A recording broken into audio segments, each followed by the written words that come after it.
ሻሎም ሻሎም ቅዱሳን ሰላም ለእናንተ ይሁን፣ ክብር ለኢየሱስ ይሁን። ሁላችሁም ሰላም ናችሁ? ጌታ ይመስገን። ዛሬ ደግሞ አንድ ቃል ለእናንተ ሼር ለማድረግ ነው። ከትንቢተ ዘካርያስ መጽሐፍ ምዕራፍ 6 ከቁጥር 4 ከቁጥር 6 ጀምሮ ካለው ክፍል አንድ ቃል ሼር አደርጋለሁ። እዛ ቦታ ላይ አንድ ዙርባቤል የሚባል ሰውን እናገኛለን። ዙርባቤል ብዙ እግዚአብሔር እንዲሰራ ያቀደውን እግዚአብሔርን ስራ ለማቀድ እና ለመስራት በተነሳ ጊዜ ከባድ ቻሌንጆች ገጥሞት ነበረ። በፊቱ ለአንድ የተደቀነ ነገር ነበረ። እሱ ምንድነው? ተራራ። ተራራ ማለት ተራራ እንግዲህ እንቅፋት ነው። ተራራ ማለት ሰው መውጣት የማይችለው ነው እና ስለዚህ ይሄ ተራራ በዙሪያው ያለው እንቅፋቶች ነበሩ፣ ጠላቶች ነበሩ፣ ሰልፍ ነበረ፣ ቅጥር እንዳይሰራ።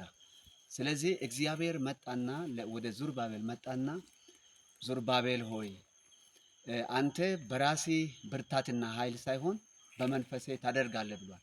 ስለዚህ እኛ የምናደርገው ነገር ማንኛውም ነገር የምናደርገው በእግዚአብሔር መንፈስ እንጂ በራሳችን ብርታት አይደለም። ክብር ለኢየሱስ ይሁን።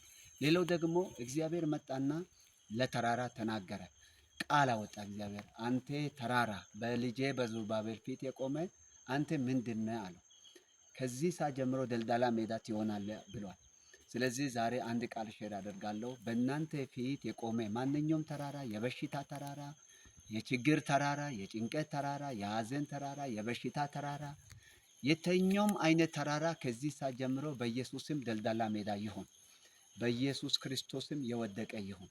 እግዚአብሔር ደግሞ እንደዚህ ያደርጋል። አሁን በዚህ ሰዓት ይህን ቃል ይህን መልእክት የምትከታተሉ በሙሉ ይሄ ተራራ አለብኝ፣ ይሄ እንደዚህ አይነት ተራራ አለብኝ የምትሉ በሙሉ ለእናንተ መልእክት ነው። እግዚአብሔር ከዚህ በኋላ ደልዳላ ሜዳ ያደርጋል።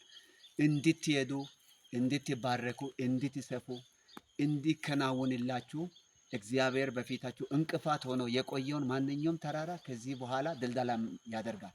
ስለዚህ ደልዳላ ሜዳ ይሁን በኢየሱስ ክርስቶስም። ማንኛውም ተራራ ደልዳላ ሜዳ ይሁን። እግዚአብሔር ደግሞ በዛ ቦታ ላይ ምንድን ነው የሚለው? በመንፈስ ታደርጋለህ ይላል። እግዚአብሔር አስጀምራለሁ ደግሞ አስጨርሳለሁ የሚል ቃል አለ። እግዚአብሔር የሚያስጀምር አምላክ ነው። እግዚአብሔር የሚያስጨርስ አምላክ ነው። ለስሙ ክብር ይሁን።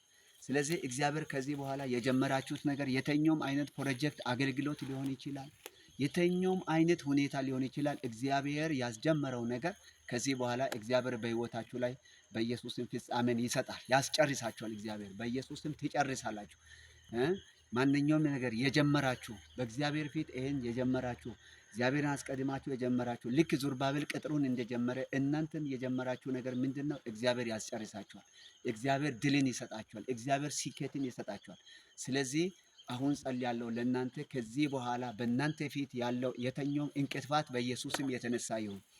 እንቅፋትን የሚመስል መደናቀፍን የሚያመጣ በፊታችሁ ላይ የተደቀነ እንዳታልፉ የተደረገ የተኛውም አይነት በጊዜ እንዲያልቅ ነገራችሁ በጊዜ ራያችሁ በጊዜ ሁኔታ ሁሉ በጊዜ እንዳያልቅ በእናንተ ፊት ሰይጣን የደቀነው ማንኛውም አይነት እንቅፋት በኢየሱስም የተነሳ ይሁን። ከሌላው ሁሉ የተነሳ ይሁን። ማለፍ እንዲሆንላችሁ በኢየሱስም ጸልያለሁ። መሄድ እንዲሆንላችሁ በኢየሱስም ጸልያለሁ።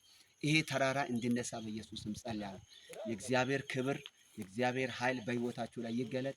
የእግዚአብሔር መንፈስ ያገኛችሁ። እግዚአብሔር በክብሩ ይሙላችሁ። ይሄን መልእክት የምትከታተሉ በሙሉ ለሌሎችም ሼር አድርጉ፣ ኮፒ ሊንክ አድርጉ። እግዚአብሔር ይባርካችሁ። ተባረኩ።